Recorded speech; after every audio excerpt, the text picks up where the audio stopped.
I work at Assembly, and a problem that we hear from our customers is that they want a better way to track their clients. So I made a project tracker with our new AI builder.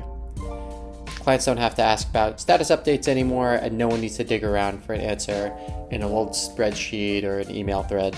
This app gives your team one place to manage all your milestones and gives every client a live view so that everyone can see what is in progress and what needs to take action on.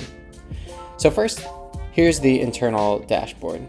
If I open up a client's project, I can move it around. I can move something from to do to in progress or to done. You can see here when the due dates are. I could just swap that if I wanted to.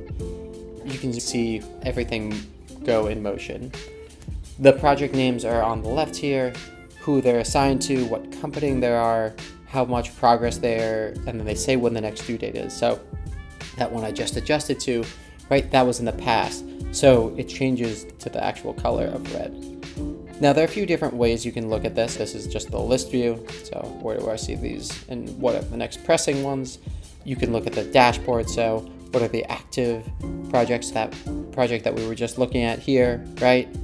This is an active. If I move it here, they're all going to go to completed. So you can see each of them is listed as done.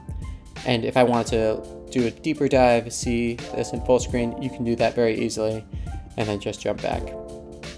We also have a timeline view. So you can see this is when the project started, this is when it ended.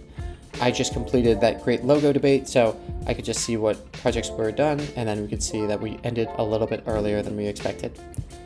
Last, there's a calendar app. This calendar part of the app will tell you when the next project is.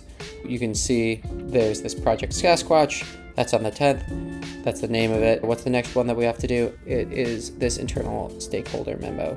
Sorry, it's this one prototype build down here, due on the 10th.